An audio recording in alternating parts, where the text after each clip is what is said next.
Welcome back to the Live Greater podcast. I am so excited for our podcast guest today, Mark Berridge. He is a TEDx speaker, award-winning author, and former corporate leader who inspires people and organizations to unlock their potential, even in the face of disruption or uncertainty.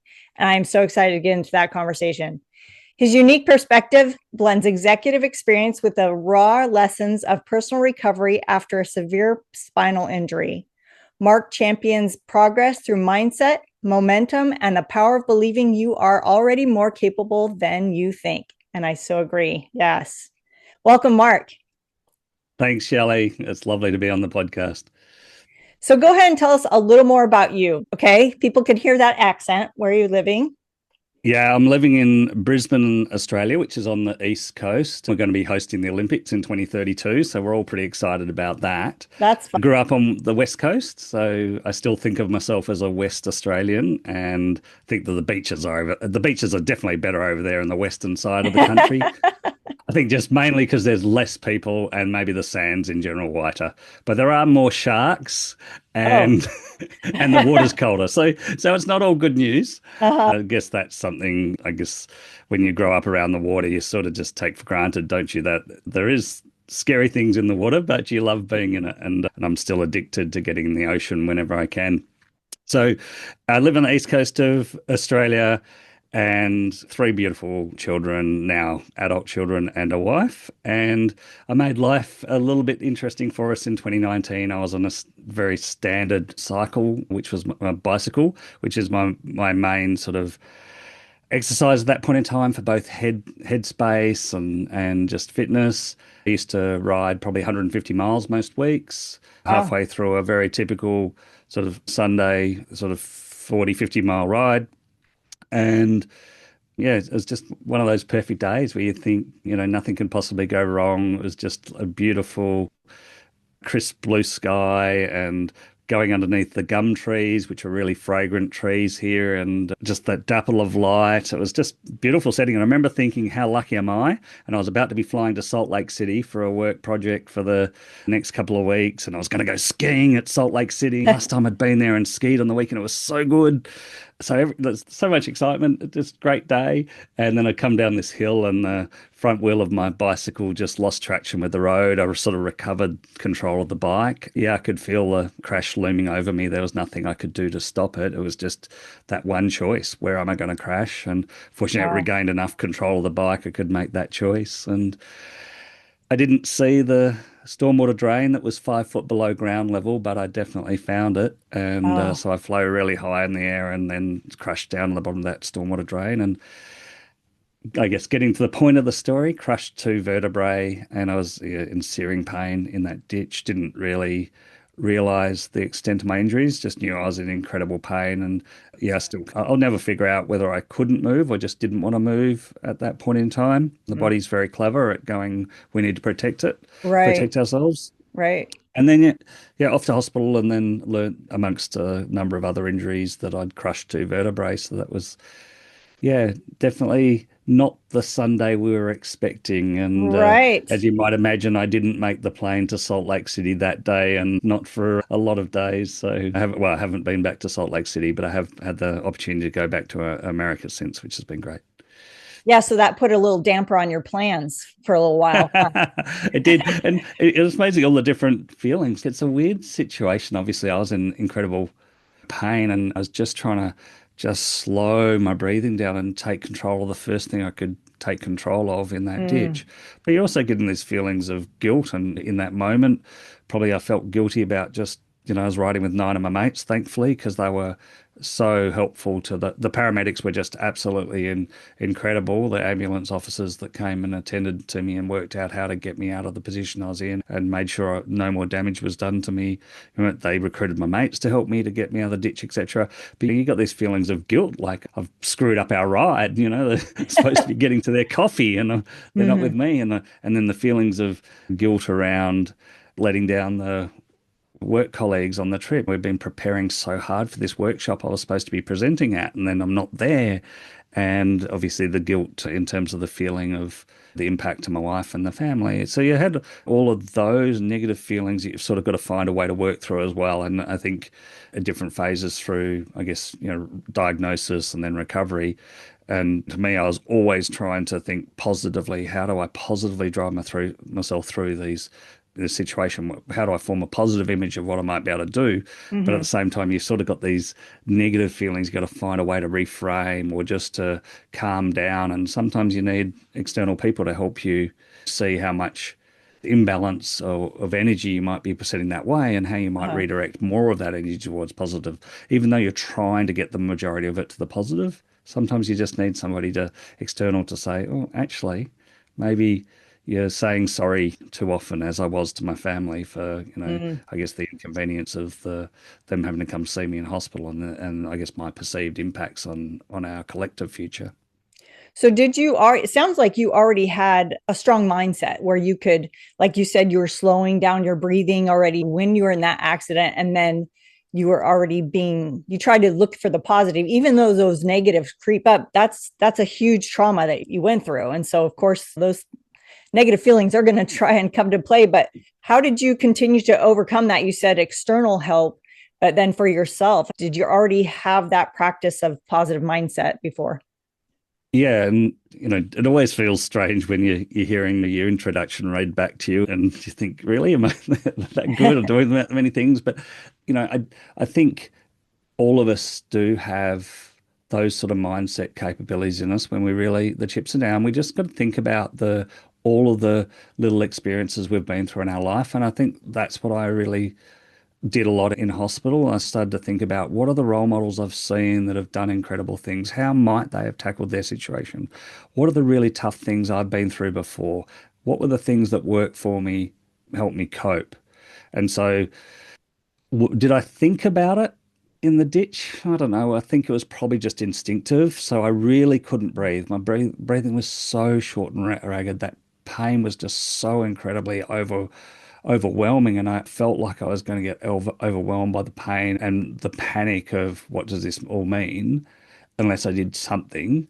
And so I could feel how badly I was breathing because I had three fractured ribs and I had two crushed vertebrae, and all the muscles around those things have compacted to protect it, basically. So the bottom of my lungs are compacted by the spinal damage and the muscles just protecting that area.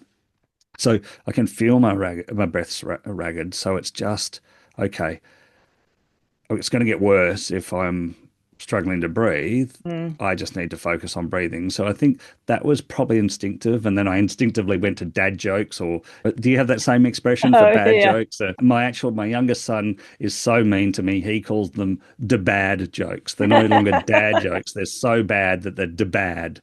That's Anyway, good. That's another one right there. correct, correct. So it's entrained in all us men. He's getting his own dad jokes coming as a, then teenager, that one came out in.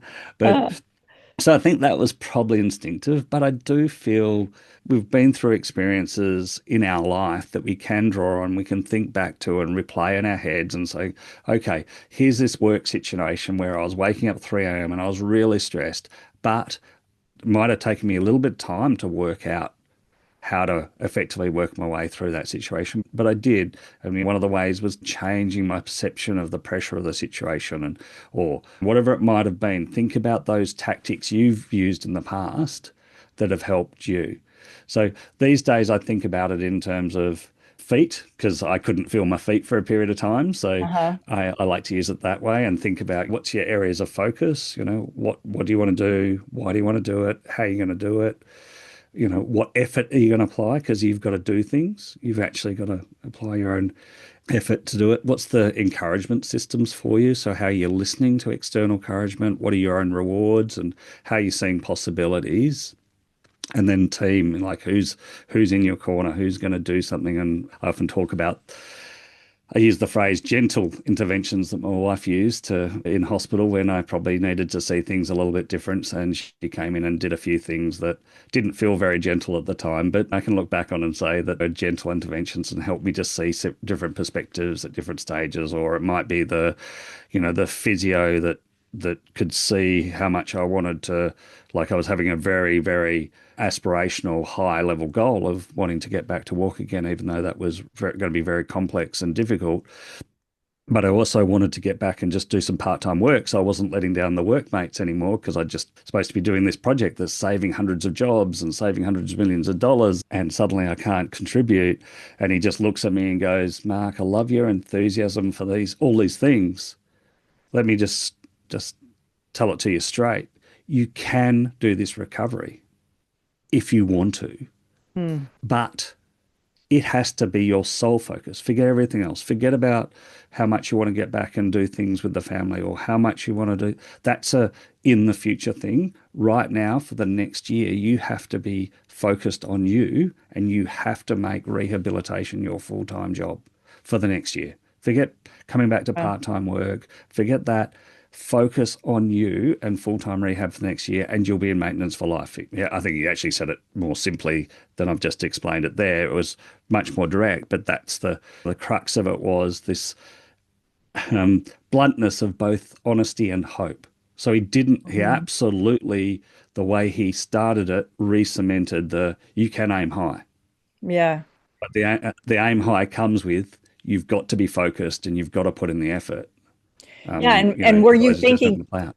yeah, were you thinking kind of like, I mean, it sounds like you were so guilty of, not being there for everyone else, but you did need to take that time and focus on yourself. And did you feel like it was being selfish of you to have to focus on yourself? Yeah, I suppose I'm not Yeah. really used to that. And even that's a little bit complex, Shelley, I think, because when I decided to aim really high and aim for walking again, even though that was painted as a very unlikely outcome, it was driven by if it's the opportunity in both our futures. I want to be able to walk my daughter down the aisle. I want to be able Right. to, do lovely things in retirement with my wife. I want to continue to be able to play sport with my children. So most of my goals were very inclusive and very family oriented. Hmm.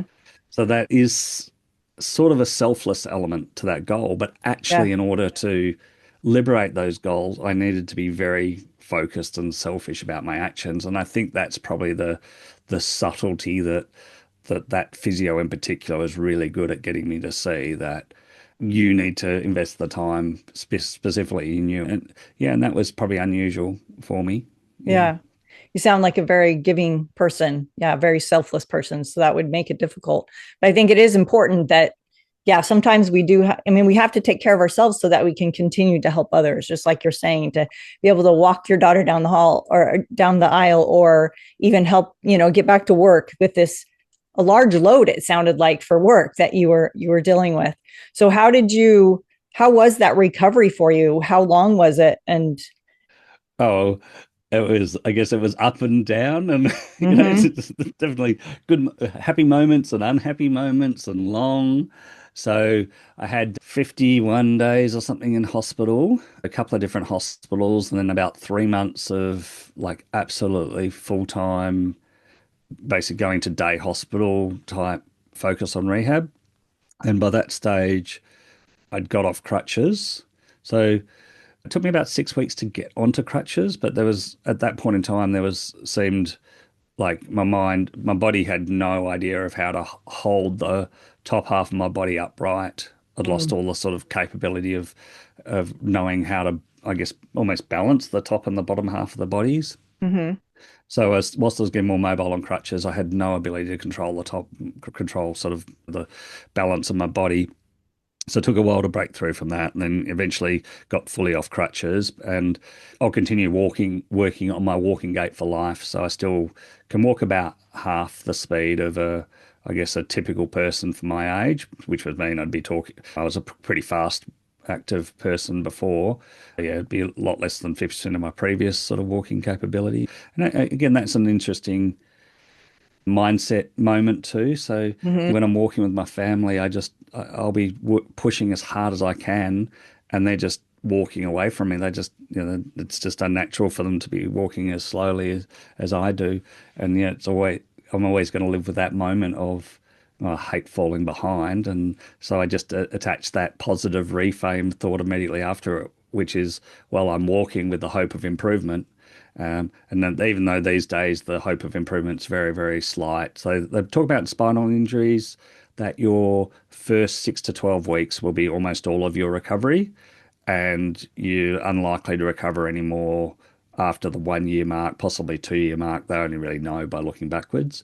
I don't think it's quite as negative as that. I feel like I'm always still just improving tiny bits, but they are really at the margins. But then you go, well, I'm going to still 53 years of age, maybe I'm going to be waking up out of bed for another 25, 30 years, and that's another 10,000 times of struggling my way out of bed. If I can make that struggle out of bed just a little bit easier every morning, then even if it's a fraction easier, 10,000 fractions is a fair bit. So again, Yeah. those little mindset games that you use to help yourself see that there's good news in tough moments. And yeah, I'd say that it, particularly in 2019, which was the injury year, I must have used the phrase "unlucky but lucky."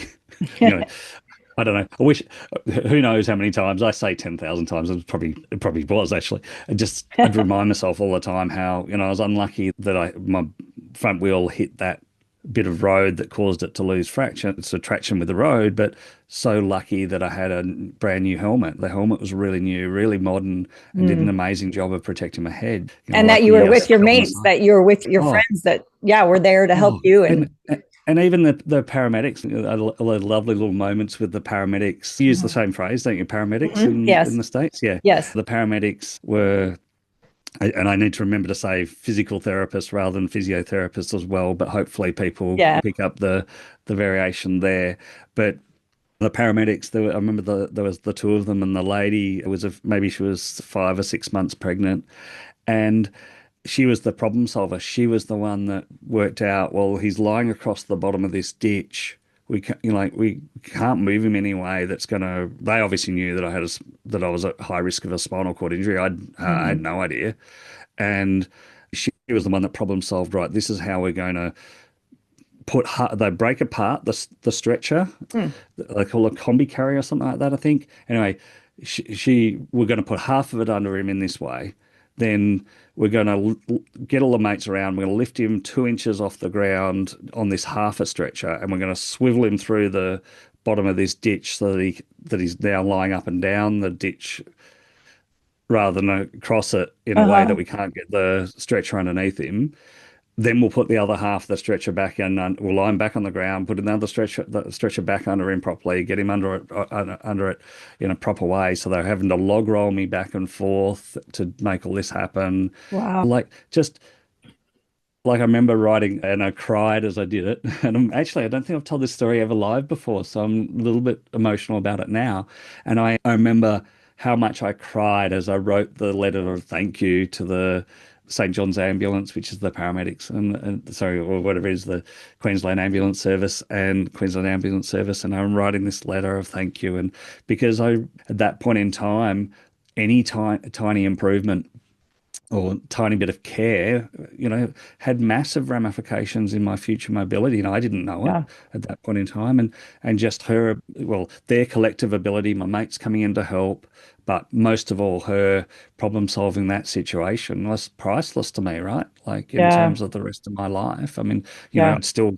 I think I believe I like to believe I haven't had to live that truth, but I like to believe I would have made the best of an even worse scenario if I was in an even worse scenario. Hmm. But I'm so grateful that her care, her intelligence helped make it good.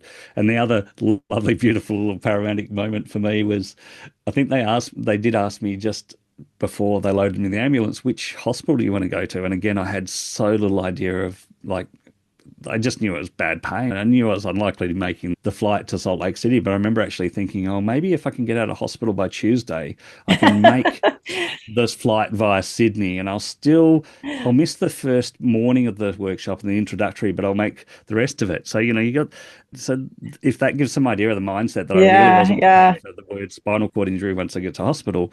But this paramedic looks at me and he goes, oh, so which hospital do you want to go to? And I'm thinking convenience for my wife. So I go Uh-huh. Greenslopes Private Hospital, which is 5 minutes from home, thanks. And this look of, you've got no idea on his face. Like it was a really relatively impolite look on his face and the relatively polite words that came out that said, mate, you're not going anywhere near Greenslopes Private. Sent me off to the major trauma hospital, who Hmm. did just the most amazing job. And yeah, and now I get to um, help them raise money every year at their giving day. They've embraced my book and my story and celebrate me and other patient ambassadors so that I guess the hospital staff really get to appreciate these stories because I guess hospital staff, they just do such a fantastic job, but they're quite rightly, their focus is on current patients and how do we make current patients' lives better or research and improvement for future patients. They don't Right. have the time to be seeing how past patients went normally and or access to et cetera, et cetera. So it's Right. lovely that we're this little window of patients that get to come back in a little bit and remind them of the amazing things that happen sometimes as a result of these great, care situations. And yeah, so I feel like I'm so lucky in so many ways to have these opportunities that I never, my life's completely different in so many great ways of doing things that I never could have otherwise done. Yeah. Yeah. And all that in you talking about the slower pace, but that you are walking, that's a miracle in itself. And then that you have this continual mindset that you work on because you are this, for example, the slower walking pace. And that just made me think of how it's always a continual thing, no matter the situation, our mindset, just we always have to keep working on it and keep being positive, seeing those hopes. And so, do you have anything to add for that? Just Oh, how it's a continual thing. it's a beautiful thing. I think sometimes one of the things for that is that we're so busy particularly when things are tougher, we're so Mm-hmm. busy in the fight, we don't actually see the progress we're making. And it's just taking that moment to really embrace it when someone says something encouraging to you, because we're sort of I think that I know I've got the tendency not just to say thank you, but to think about, well, yeah, but I'm not quite where I want to be yet, or Mm. I'm not. And how do we actually genuinely listen? Like, again, all those tiny moments in my recovery that was so important. I remember one where I was just, we talked before about wanting to be involved back in my, children's lives and their Mm-hmm. sporting stuff. I used to be highly involved in their sporting activities, doing stuff for their teams, etc. I couldn't do the same things, but I was still getting back involved. So I'd be down at the children's football every, week or so. And one of the guys, I just remember him just pausing and looking at me quite intently as I walked. And he just says, "You're walking so much better than when I saw you 2 weeks ago." And it just made me feel like so proud because I felt like I was making no progress at all and I was putting so much effort into it. And maybe he didn't see that much improvement, but he knew how much effort I was putting in and the Yeah. power of those words to encourage someone. So I think it's that how do we take moments out ourselves to think about the progress we're making that we may not otherwise be identifying because we're so good at seeing the gap to our goals as opposed to the gains we've made from where we started from. Mm-hmm. But how do we really listen and how do we listen without dilution so we don't automatically put our filter of, oh, I haven't made it there yet, when people are giving us compliments and genuinely listen to the compliment and take it in and just give ourselves that pause to say, wow, I've started this podcast and I've changed lives by this podcast. Oh, it might not be quite where I want it yet, but how do we back down and go, look at all the things I've done with it and the interesting people I've met and those moments where I just felt like that was magic. Like, how do I sit back and remember those things? And I think that's something I try and do regularly is think back of what were those little magic moments and how did they make me feel? And yeah, reward myself because those internal rewards, I mean, we get so many negative thoughts all the time, but how do we find those to make more of our positive thoughts and make more of those positive moments? And because they're the moments, they're the little gold dust that we're going to need to gather together when something goes really tough and we need to remember just how capable we are. And we are incredibly capable. We want to just look at all the stories of capable stories out there and think about those moments of your own incredible capability. Yeah, yeah. It just reminded me, you mentioning the gold dust. We were just at a little mock gold mining thing and they had you pan for this fake gold and things. And it reminded me of a story of how this young guy came to the river and he sees this guy with this big, huge pouch of gold. And he just was throwing away all this little stuff, right? The young guy was. And the guy's like, what are you doing? He's, oh, I want to have stuff like big nuggets. And he opens it and it's a bunch of little flecks. So all these little specks, that's how you become rich with yourself. Just, yeah, like you're saying, just count the little things, count the little steps, and it'll help you progress and receive all that you need. Whether it be in our own financial situation of how we're just trying to improve our financial life, whether it be the great things we're doing, it's all made up of those little moments and those little choices and we've just got to see them. Yeah. And use, as you're right, like discard them. And I do a fair bit of negotiation training, and one of those moments we also talk about is talking water into wine, if you like, but Mm-hmm. sometimes people offer you something in a situation and you don't see the value in it, so you sort of say no, or I don't want it. Then if you say yes, I'll accept that, but then later on you might be able to, if they must have seen some value in it, if they were giving it to you perhaps, how do you then trade it back to them later for something that you actually do value? And I think that's sometimes when we can just take note of the little things, we never know when they're going to have future value to us to utilize in some other way. Yeah.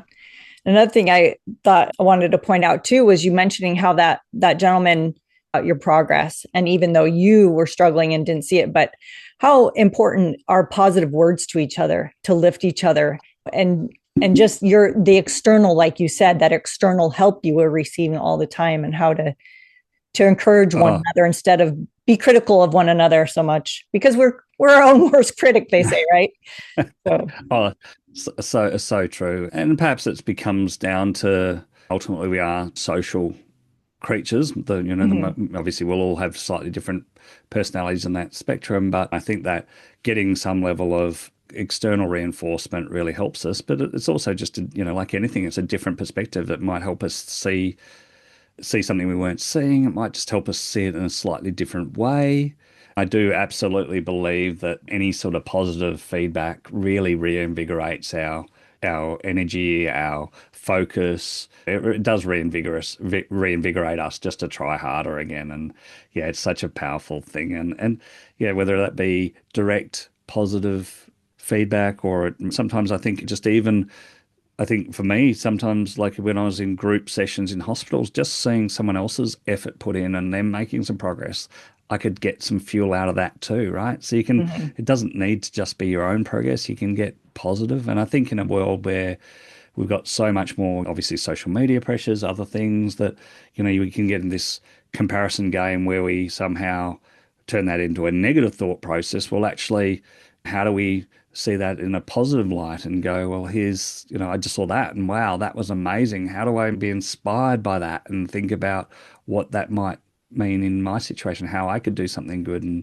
so, in whatever scenario, whether it be direct feedback or I guess the things we're seeing and hearing around us, how do we see the positive in it and get energy out of that ultimately? Because if we can find a way to turn that into positive thoughts, positive energy, positive momentum for ourselves, aren't we going to be happier? And ultimately, hopefully, we're on the planet to mostly be happy. Right, It's right. pretty, sad if we get to the end of this blinking moment we have on this beautiful planet and not enjoy it. And yeah, I guess probably just finishing off that thought, particularly for me, I like walking in nature, and that's something I really try and focus on now is just to get out. And we're so blessed here. We've got some koalas that are in the nature park, like wild koalas that are in the local nature reserve, just 5 minutes drive. So I'll try and walk in that every weekend and just go out there and try and spot koalas because we're out. I've got so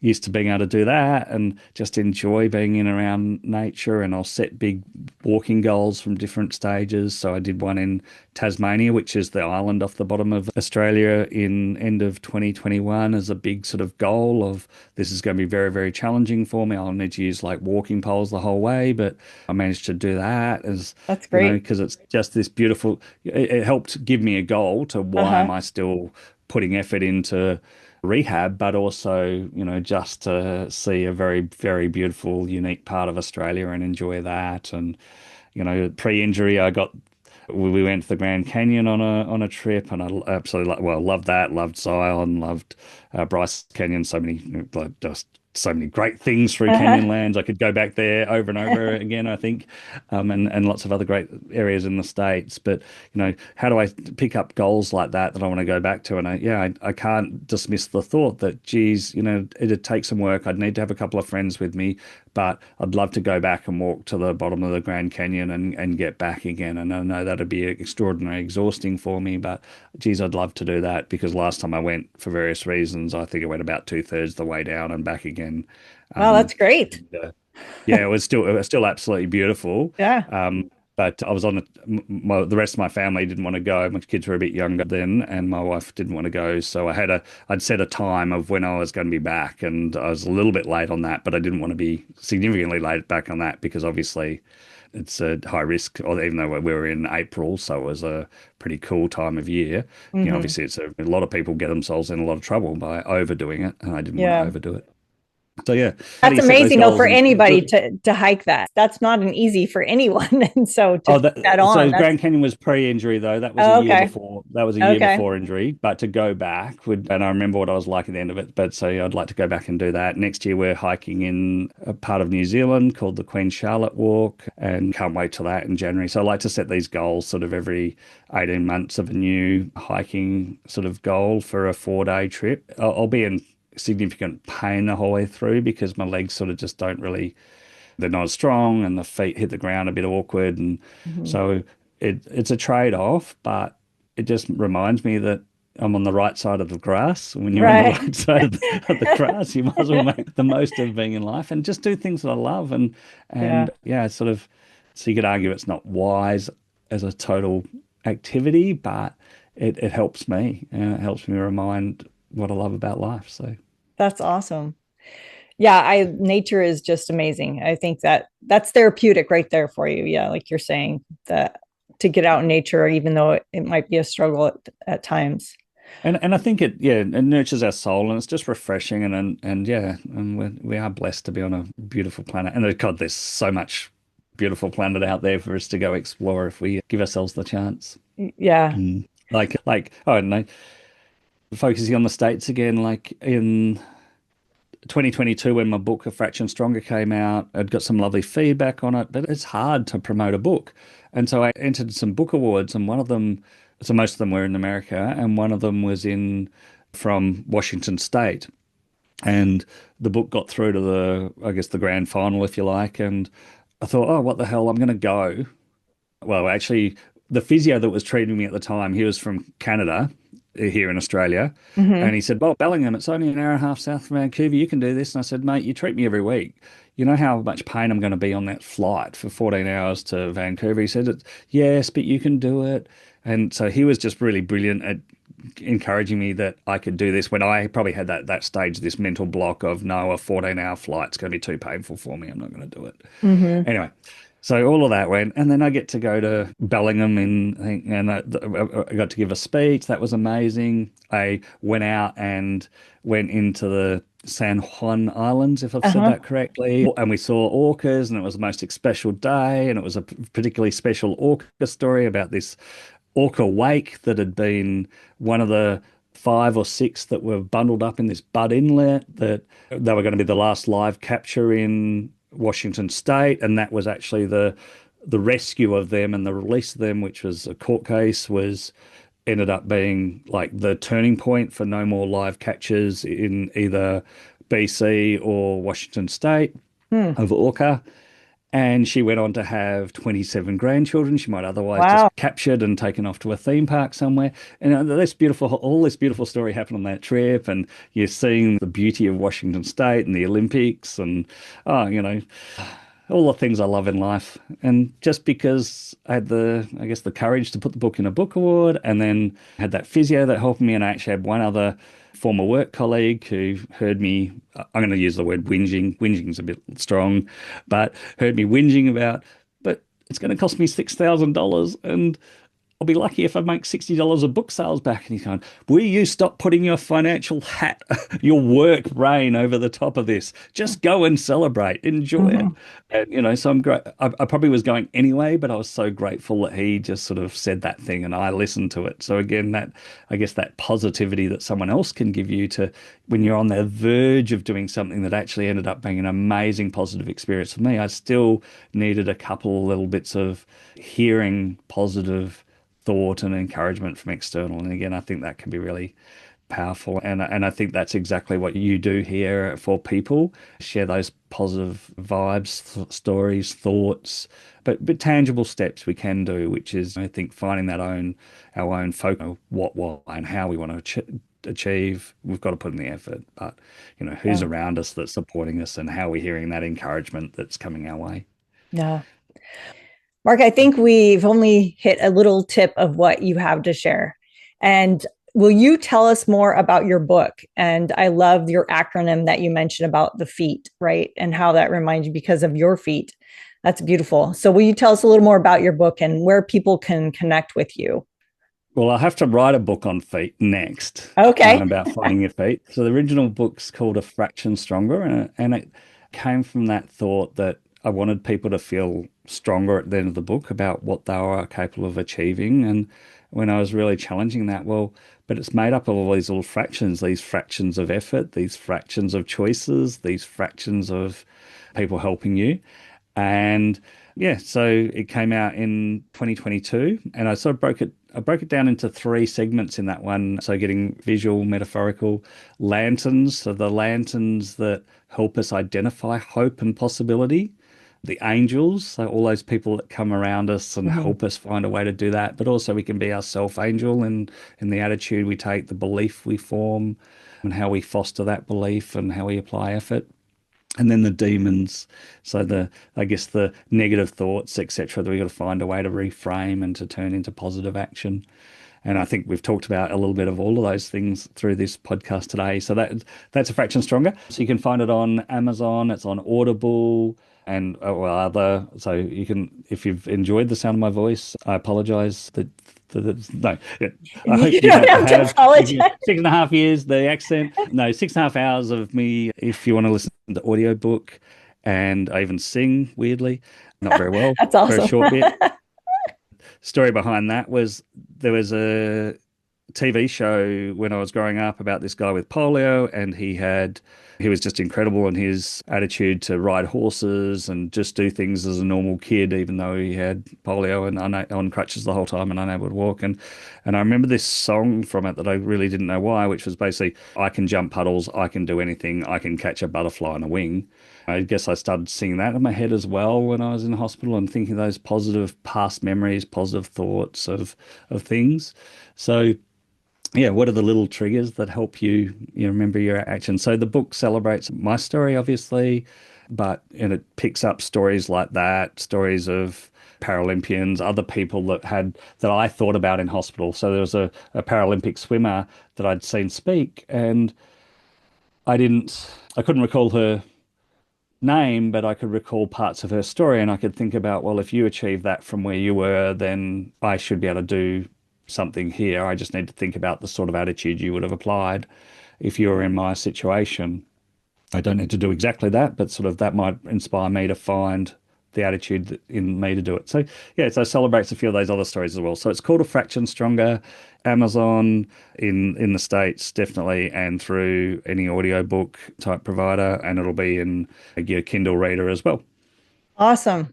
And there's more books coming, so I really want to write more books. I think that's the biggest thing for me is always coming up with different book ideas, and I just got to sit down and write them. That's exciting. That's so neat. So, and you also, so you were a TEDx speaker, but you also do you do coaching and things or what? I do some workshops around finding your feet for corporates here in Okay. Australia. And yeah, I did the TEDx in October 2023. So that they called it the power of doing hard things. But my idea being just that I believe that we are all capable of doing those hard moments, those hard things, and just trying to encourage people to, I guess, find that strength in themselves and that ability to aim high and be okay with the gap. So again, going back to that first day for me, I'm very flattened. How do I find a way to encourage myself to aim high? Well, it was that I sort of modified the reward system. So I really, really want to walk again, but what I really, really want to do is set an example to my children and my family and my friends that I'm proud of. I don't look back in 20 years' time and go, oh, well, I could have tried a bit harder, or I could have, Mm. To I live with knew no that regret. I would be, yeah, I'd be harsh on myself in the future if I hadn't put that effort in. How do you find that right reward system? Because I couldn't guarantee that I was going to make progress, but I could help myself with, I guess, the attitude I took. So, Yeah. And that brought progress because you did keep yeah, going. absolutely. Yeah, yeah, Yeah. yeah, yeah. Yeah. And my wife had been through cancer and she did an amazing job when she went through cancer, which was a couple of years before my injuries. So I guess that gave a really incredible sort of role model of how to handle a tough situation like that as well. So I could think about her and another neighbor who'd gone through a really tough medical situation and go, right, they've given me a great roadmap of how a role model person handles something like this. I've just got to keep remembering the great things that they did and apply my mindset to do similar great things, in my new unique way. Awesome.